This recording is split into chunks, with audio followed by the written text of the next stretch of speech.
nós vamos ver que esse óleo, esse unguento, tão precioso, tão caro naquela época, que se fosse trazer para a nossa moeda nos dias de hoje, seriam aproximadamente 20 a 25 mil reais. E naquele episódio, aquela mulher pega tudo que ela tem, pega aquele unguento, aquele nardo, aquele vaso de alabastro com unguento, para quebrar nos pés de Jesus e ali ungir os pés do mestre. Se você perceber o contexto, você vai ver que essa mulher, ela não foi convidada àquela reunião. Ela nem poderia estar ali naquela reunião por ser uma mulher e ser uma pecadora. Ela era considerada naquela época uma imunda, alguém que não podia ser visto se relacionando com ninguém, principalmente fariseu. Não queria ser visto se relacionando com aquela mulher. Mas quando nós lemos esta passagem, nós vamos perceber que ela fica sabendo aonde Jesus estava, e ela pega tudo que ela tinha, o vaso de alabastro. Se você pesquisar a história, o contexto, você vai ver que tanto o vaso quanto aquilo que estava dentro do vaso era muito raro, mas principalmente ainda a especiaria que o vaso carregava. Se você for pesquisar sobre esse vaso, você vai ver que o vaso de alabastro era uma pedra transparente como um vidro, e era usado apenas uma vez, porque ao ser colocada a especiaria dentro daquele vaso, ele era vedado. Então a única forma de abrir o vaso de alabastro era quebrando o vaso. Aquela mulher tinha algo muito caro em suas mãos, mas ela não se limitou a adorar o Senhor. Ela pega tudo que ela tinha e quebra nos pés de Jesus. Eu quero destacar aqui que essa mulher não foi convidada a estar naquela reunião, e ela nem poderia estar ali. A casa não era dela, não era convidada, mas ela fez o que o dono da casa não fez. Porque na cultura daquela época, eles tinham o costume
próprio remanescente quem? O Cristo, o Messias. Ele restaurará Israel da opressão do maligno. Esta mulher, desprezada pela sociedade, ela estava sofrendo opressão. Ela era desprezada e descartada pela sociedade, não tinha amigos e ninguém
dores no seu corpo, na sua carne. Óbvio, apanhar em praça pública, mãos e pés atados. Eles poderiam estar dentro da prisão murmurando que Deus é esse, que depois da gente pregar, depois da gente repreender o espírito de adivinhação na vida daquela menina, ainda nos coloca na cadeia. Cutuca alguém do seu lado e fala com ele: será que você é capaz de entender o mistério de Deus? O que para muitos, estuda isso aqui, o que para muitos é prova, para Paulo e Silas foi oportunidade de duas coisas. Primeiro, viver o extraordinário com Deus dentro da prisão. Segundo, ganhar uma família para Jesus. Normalmente, eu costumo perguntar assim: você está preparado para viver o extraordinário com Deus? E aí muitos levantam a mão e gritam glória a Deus. Mas para viver o extraordinário com Deus tem que estar preparado para ser moído. Deserto, processo, escassez. Jesus, é isso aí.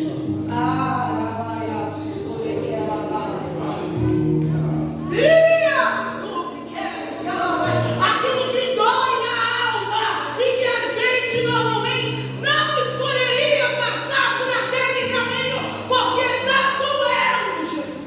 Obrigado.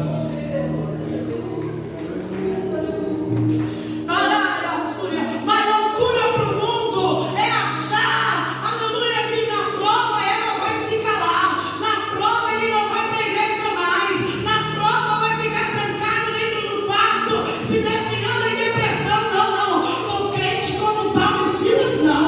Crente como Paulo e Silas está com pés e mãos presos, mas está dizendo a ele a glória, a ele louvor, a ele a honra, eu louvo a ele, eu vivo por ele, eu estou aqui para adorar a ele. Será que tem alguém entendendo aqui que você não veio aqui por vir? Nunca adorou antes, tem coragem de me dizer como nunca. Porque ele ainda procura a verdadeiros adoradores que mesmo na dor tem coragem de adorar, tem coragem de quebrar laço. Oh, aleluia!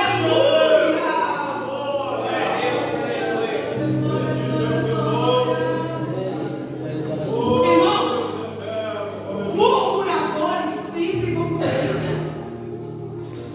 Sempre vão ter.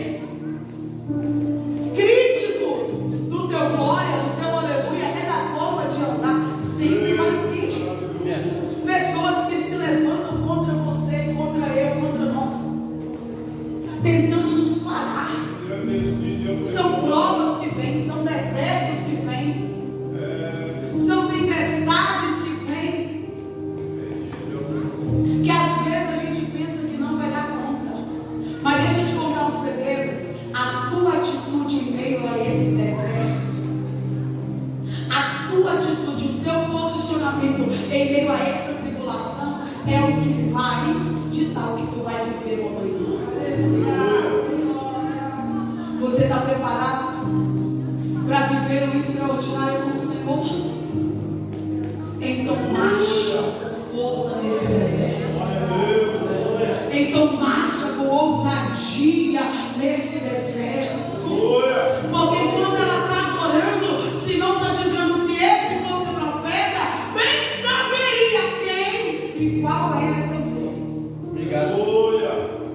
Pois ela é uma pecado. Tem gente que tem gosto, prazer em trazer o teu passado à tona, assim como Satanás. Como assim passado, Leona? Passado, porque a partir do momento que ela se prostra diante de Deus, o presente dela já é outra coisa. Oh, levante suas mãos aí, onde vocês estão. Tem unção sendo derramada aqui. A presença do Senhor Senhor está neste lugar. Eu não sei como está o teu coração, a tua alma, a tua saúde, mas eu quero liberar uma unção sobre a tua vida agora. Eu não sei como você chegou, como estão os teus sonhos, os teus projetos, mas eu quero liberar esta unção sobre a tua vida agora.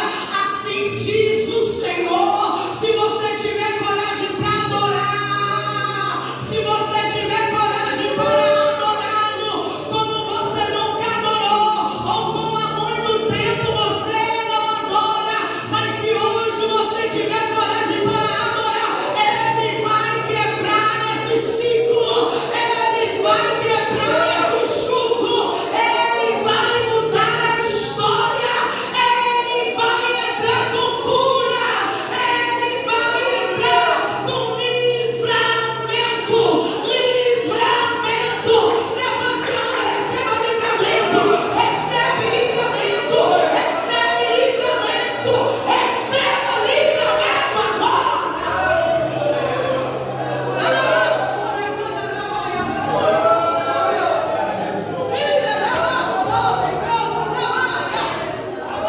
Ele entra onde você não consegue entrar. Preocupa com quem está falando, não. Deixa falar.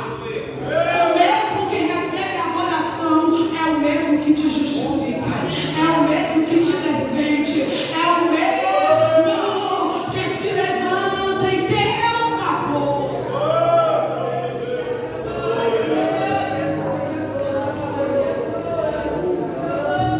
Preocupa não, tem coisas, obras malignas sendo despedaçadas aqui. E se você não recebeu, eu recebo. Eu vim aqui para entregar e para receber. Aleluia. Se você não receber, eu recebo para você. Aleluia, porque o tema dessa campanha é 7 unções para vencer limites. Você entende o profundo que é esse tema? A profundidade desse tema. Tem gente que pede unção e continua de braço cruzado, mas tem pecador como essa mulher que pede unção, que adora e recebe unção para caminhar, para andar de cabeça erguida, para marchar. Quem te justifica é o Senhor, marcha. Quem te justifica é o Senhor, clama mais alto. Não baixa a guarda, não baixa a tua cabeça, adora mais alto, clama mais alto, porque o Senhor despedaça jugo, o Senhor muda a história, o Senhor entra com cura, entra com livramento, entra com socorro. Obrigada, Namaia, Súria, na vida daquele que adora, na vida daquele que adora. O ciclo foi quebrado. A opressão na vida daquela mulher foi jogada por terra. Agora, quem olhava ela dizia: olha lá, aquela lá é aquela que chorou nos pés de Jesus. É aquela que beijou os pés do Mestre. O Senhor olha para o dono da casa e diz: irmão, eu cheguei na tua casa, você não lavou os meus pés. O que você não fez, essa mulher está fazendo.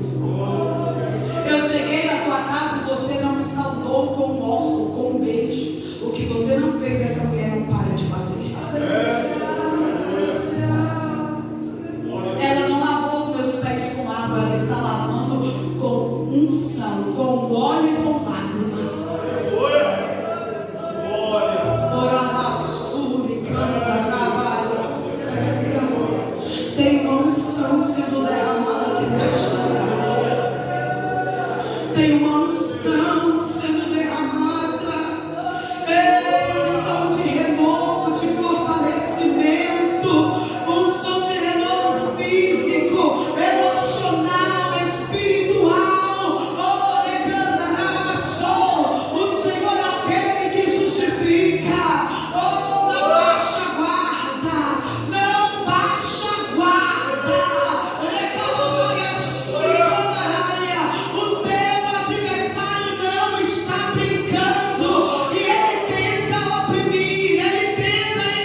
continuar. Deixa se levantar.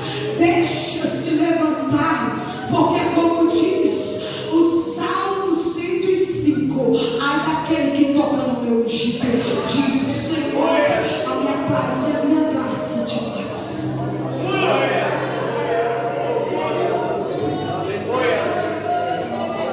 Você pode glorificar a Deus. Você pode glorificar a Deus que Ele está aqui. Ele está aqui na casa. Ele está falando na casa. Alguém que precisa ouvir a voz dele. Ouça, ouça com temor e reverência. Ele não falha. Ele não mente. Ele não se atrasa. Ele sempre chega na hora certa. Ele sempre chega no momento certo. Não te preocupa.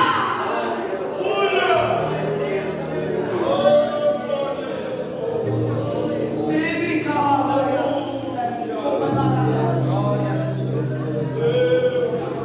Se coloca de pé. Obrigado.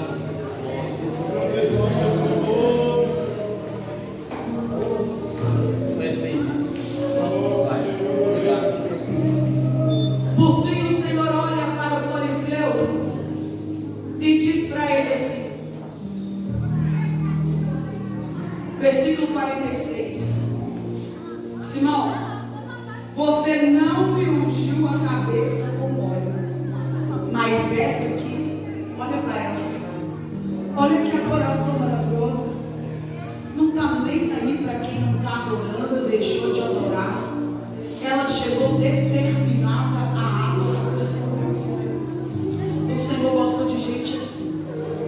Gente que não espera o pregador falar da glória dele.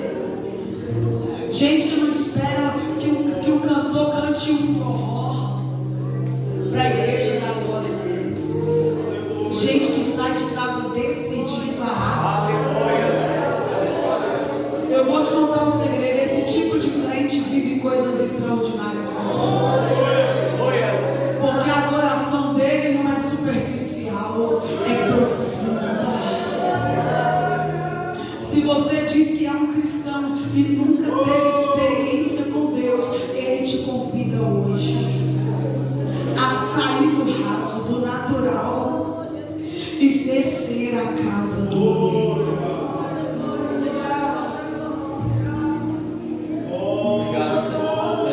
Essa aqui, desde que ela chegou, ela não para de me ungir. Glória. A minha cabeça com óleo, os meus pés com óleo. Aí o Senhor olha para aquela mulher e fala: por isso eu te digo, mulher, os seus muitos pecados lhe são. Glória. Obrigado. Tu és santo. Tu és santo de Israel. Obrigado. Sabe o que eu acho extraordinário aqui, e aqui eu encerro? É que alguns ficaram escandalizados, pastor. Alguns ficaram escandalizados. Como que ele pensa que é? Para perdoar pecados. Tu és santo. Aí ele disse: ai, eu não só te perdoo, mulher, mas a tua fé te salvou. Te salvou. Eu te perdoo e te salvo. Isso aqui é extraordinário. Ele não só perdoou os pecados daquela mulher, mas ele também salvou aquela mulher na glória. Ele disse: mulher, por causa da tua fé, você está salvo. Vai em paz. Põe a mão no teu coração. Obrigado. Eu quero orar pela tua vida. Você está representando a tua casa aqui, amém? Então eu quero também apresentar a tua casa, a tua família. Talvez tenha alguém aqui cujo pai, mãe, irmão, filho ainda não serve ao Senhor. E eu quero profetizar aqui. Pai, toma cada um dos teus filhos nas suas mãos. Visita essa família agora.